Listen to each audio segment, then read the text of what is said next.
everybody. It's me, Majayla. I came on here today to kind of be transparent about everything that's going on with you guys.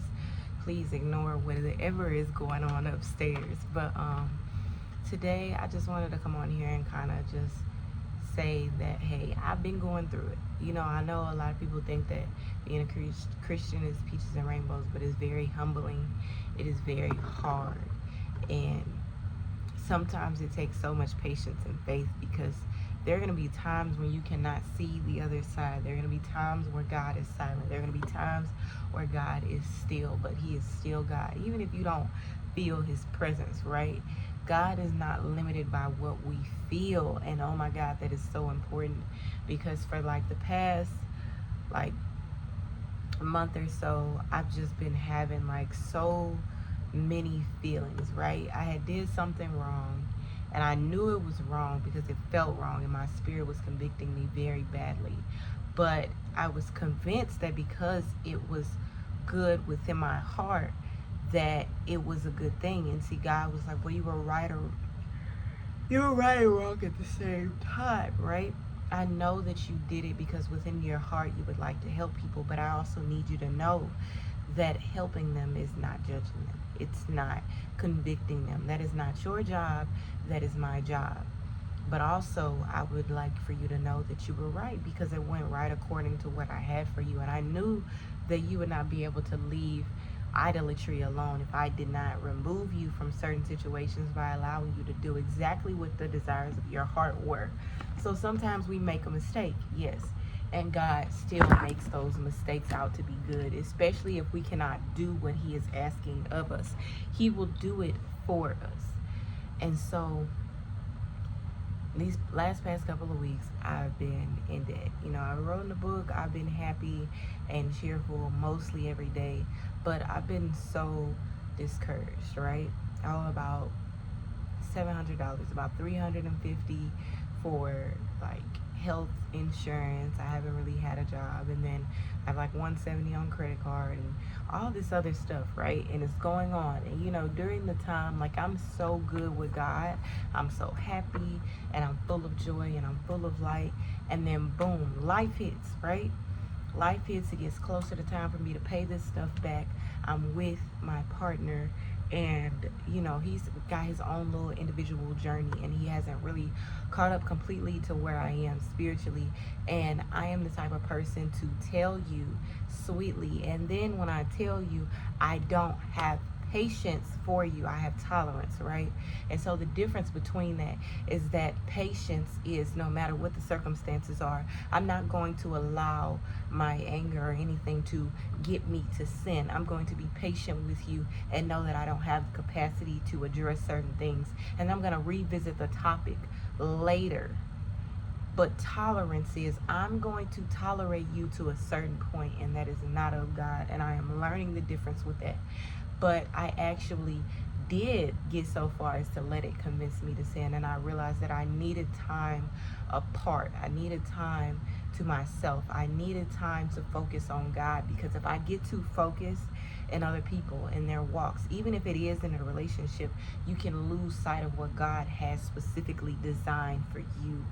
And that is one of the hardest things for me, is being patient, is waiting until the storm is over, is waiting until taking my own time with God, so that I'm progressing and I'm not letting anybody hinder my growth. But I am waiting until God can strike a change in them, because the funny thing is, you might be able to encourage as many people as possible, but they're going to have to take the steps alone to actually want to better their relationship. And I'm learning that I cannot control those things. I cannot force people to do things they don't want, because not even God does that. He's going to give you the desires of your heart, even if it breaks your heart and you blame Him for it later, because you will realize that it wasn't Him. It was the fact that you wanted what you wanted despite what was good for you, despite the fact that He had something better for you, right? And so it's so funny because I'm looking to move out, get married, whatever, and I'm ignoring that God has blessed me with my partner.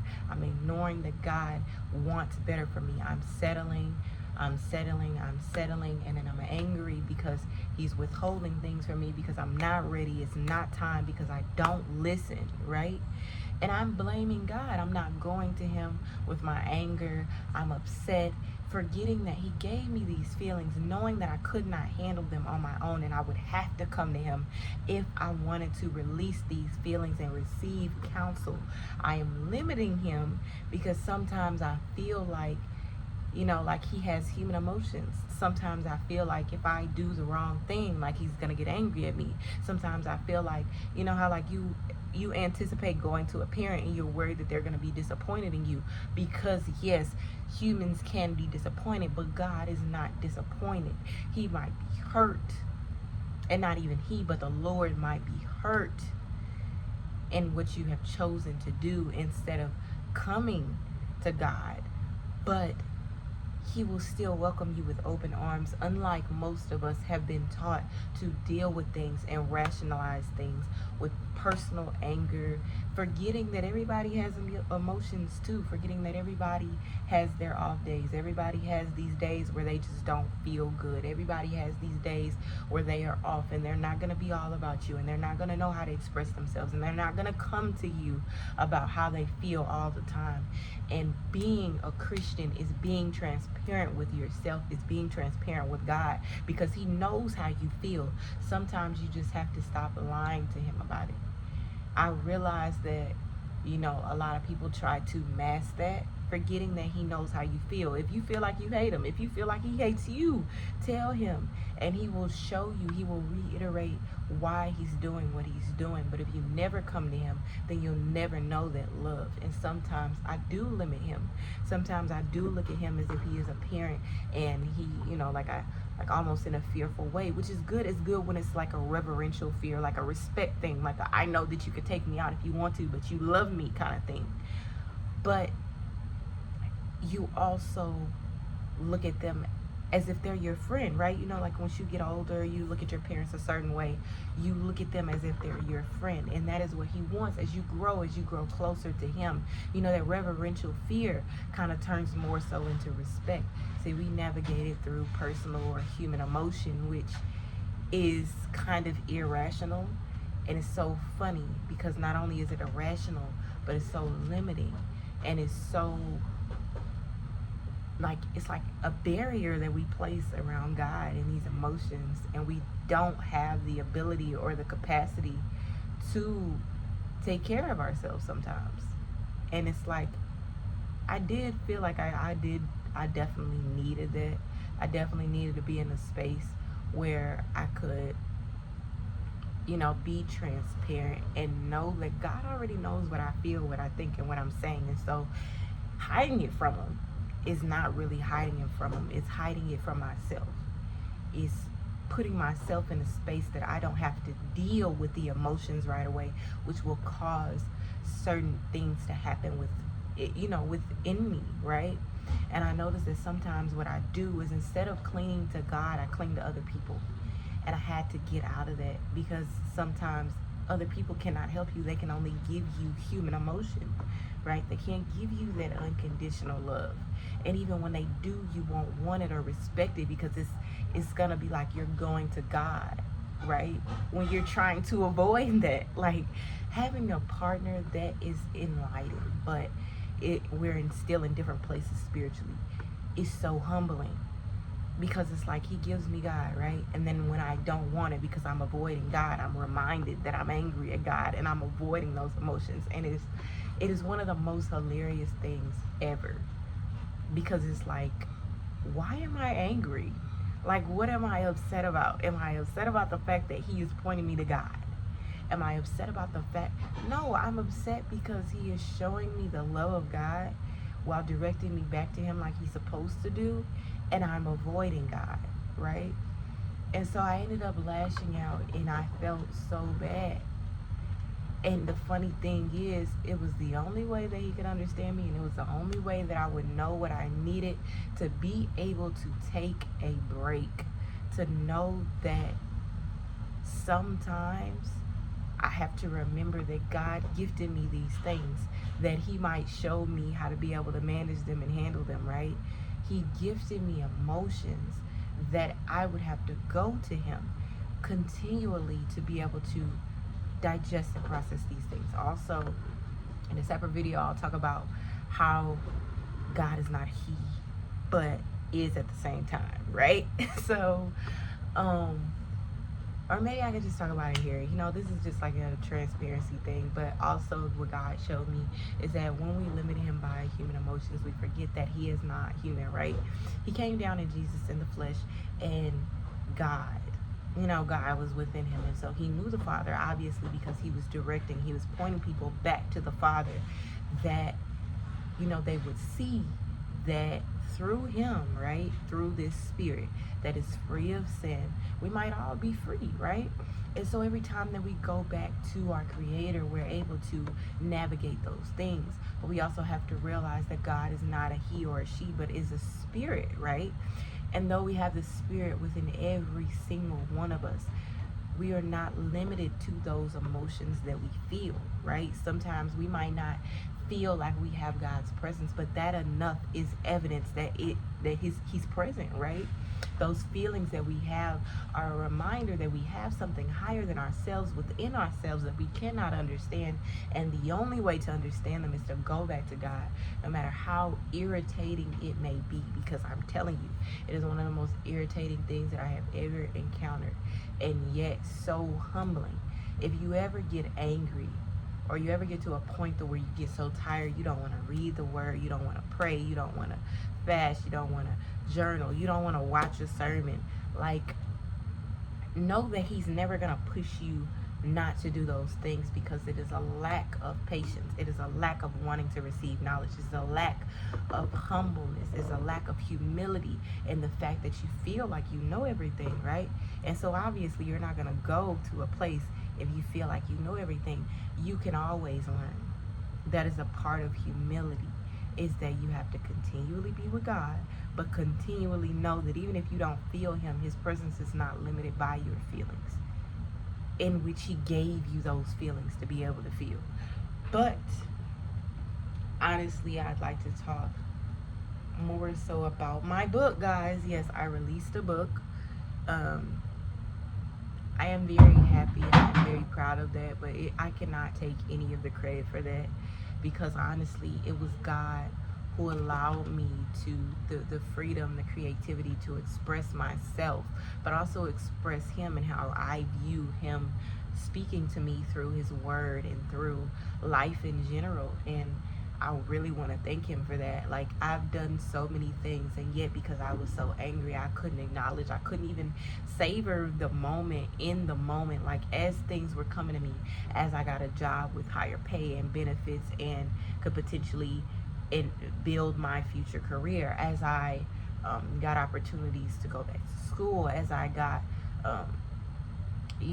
approved for like an apartment, and then not even that, but it wasn't the one that I thought was the best, but it was one that was over what I thought was the best, as I got kind of like this feeling of release, as he's given me the ability to express my creativity and to write a book that at the right time everything would go exactly according to his plan and his will for me, which I am going to release a few more. I just really have to collect my thoughts and be able to sit still, because another thing is learning like how to discipline yourself in Christ is very hard, especially for me, because like when I get to writing down a book, I have like all of these emotions, all of this wisdom that is constantly flowing into me, and all of these new ideas and creativity. And I actually do get scared when it leaves me, because it's like, man, where did God go? Where did the wisdom go, right? When I don't get new ideas. And it's like, when you don't have that discipline and you don't have the ability to stay focused and stay in the word and stick to God and remember to see what is good and not what is evil, you get so lost in what everybody else's opinions are, right? You forget that they are right, but they are also wrong at the same time. Like, one thing that God also showed me is that a person can be right and wrong at the same time. Like, even if they say you're ugly, right, to their human eyes, right, or if they lust after you, to their perspective, like you are ugly, right? Beauty is in the eye of the beholder.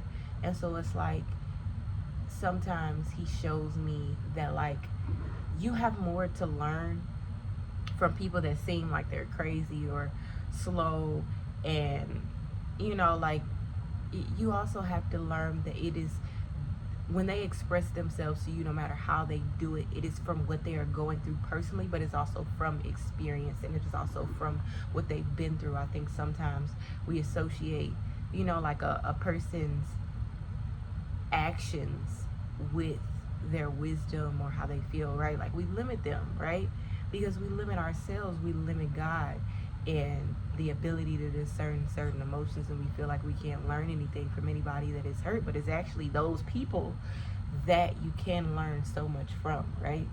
Like, even Jesus, he didn't go to people who were religious leaders who thought that they knew everything. He went to people specifically who wanted spiritual help, who wanted to know his love. He did not go to his own people because even they did not accept him the way that they thought they were. So yeah, but I just wanted to come on here and kind of share, and be transparent for a second and let you know that, like, sometimes you have to stop limiting God. I honestly, like, God knew what he was doing, because he sent a friend to me, a few friends actually, to actually remind me of his goodness and remind me that I have to stop limiting him, and to remind me that he is God, because God knows that I prayed for those people, and the fact that they were actually taking the time, reading the word, getting into healthy relationships, wanting to build this relationship with him, it just made me want to cry out to him even more, because I, in a way, was like avoiding it altogether and just pushing it off, when that is the one thing that I need to give me freedom. And right now, being transparent, yes, I have so much going on, but I am free. I am free from worrying about the cares of tomorrow or even the cares of today, because when you do that, you don't add a second to your life, and you don't add any happiness. And right now, I'm just living in the now, and I am so glad that I am back centered and I've gotten back in the word. But I just wanted to be transparent with you guys and let you know, sometimes it's not all easy or all good. And so, thank you guys. I hope you enjoyed. And yeah, see you soon.